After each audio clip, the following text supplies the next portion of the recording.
The 2020 election is shaping up to be a tough cycle for Silicon Valley. Democrats jockeying for their party's presidential nomination or pushing for a crackdown on major tech companies, breaking from their close alliance with the industry in recent elections. Though Democrats appear divided on major policy areas like healthcare and climate, progressive stalwarts and moderates alike are sounding the alarm on big tech's impacts on user privacy, competition, workers and fair elections. Sen. Elizabeth Ann Warren Howard Schultz, Green New Deal is not realistic. Booker, I will be looking to women first for potential running mate. Midwest Dems hinge 2020 runs on winning back Rust Belt more. Dems has proposed using antitrust laws to crack down on companies such as Google, Facebook, Apple and Amazon. In her campaign launch over the weekend, Sen. Amy Jean Klobuchar Booker, I will be looking to women first for potential running mate. Midwest Dems hinge 2020 runs on winning back Rust Belt. Gillibrand on female 2020 candidates. People will get more comfortable with women as leaders more. Demin used a significant part of her speech to call for regulations protecting net neutrality and internet privacy. Sen. Bernie Sanders Booker, I will be looking to women first for potential running mate. Silicon Valley House panel takes on election security. DOJ watchdog eyes employee texts. Senate Dems urge regulators to block T-Mobile, Sprint deal, romance scams, cost victims. 3M in 2018. O'Rourke gets boost from battle with Trump. More. Vermont, who is believed to be considering another presidential run, has challenged Amazon over its labor practices, pushing the e-commerce giant into raising its minimum hourly wage to $15. And Sen.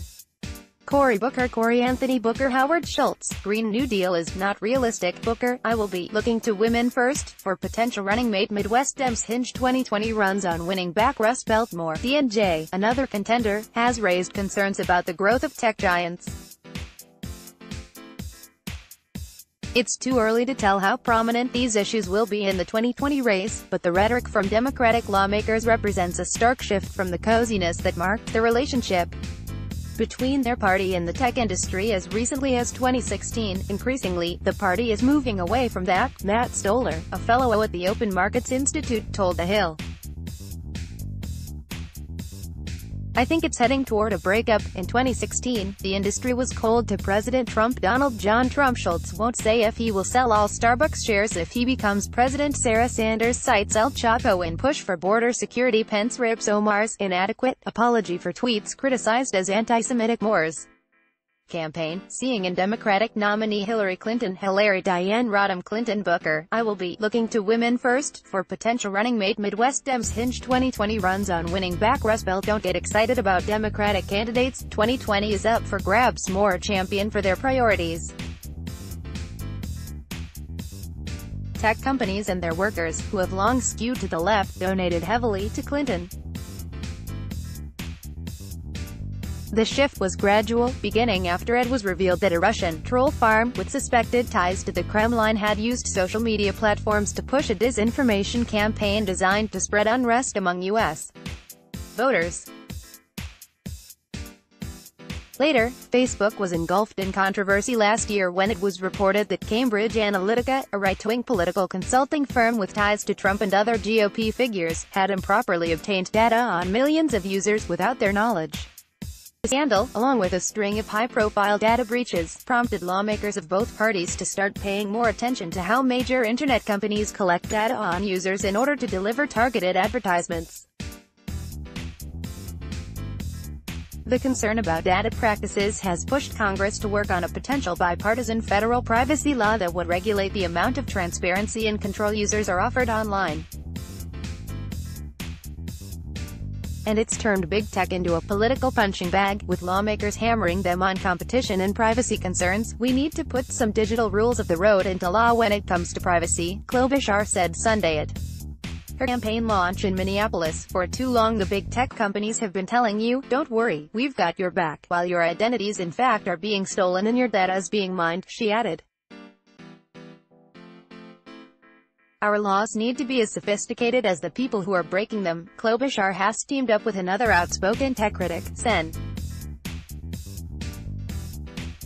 John Neely Kennedy Moore, Arla, to float a bill that would require websites to be more transparent about their data practices and give users the option to opt out of having their information collected.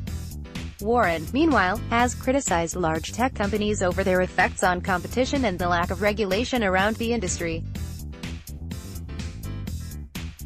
She has argued that companies, like Amazon and Google, that have accumulated vast amounts of consumer data can use that information to beat competitors that don't have access to it, hurting small businesses and concentrating economic power into fewer companies. We have to wrestle with this question about these companies that aggregate and monetize data in ways that do not create viable markets, and that have no accountability to the people whose data has actually just been taken, she said at a New York Times business conference in September.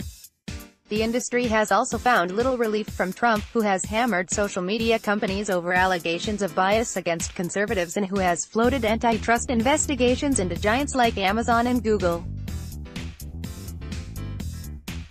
The industry has pushed back against the criticism it is seeing from political leaders of all stripes. America enjoys immense benefits, and a sizable economic advantage over the rest of the world, thanks of our internet sector. Michael Beckerman, president and CEO of the Internet Association, which represents Facebook, Google and Amazon, said in a statement to The Hill, "Small businesses and nonprofits in every community use the internet to grow and achieve their goals," he continued. "We look forward to working with policymakers on fostering an environment that allows for our continued global digital leadership, but the new political conversation around internet giants' impact on society has been a major win for tech critics who have called on policymakers to confront the industry's growing influence." Stiller, the fellow at the Open Markets Institute, said he'd like to see candidates push even harder on companies like Facebook, Google and Amazon. "Either they run us, or the democracy runs them," Stoller said. With the 2020 election still 21 months away, the prospect of candidates hitting away at the tech industry is one that worries its leaders and heartens its critics. "I just want candidates to talk about it," Stoller added.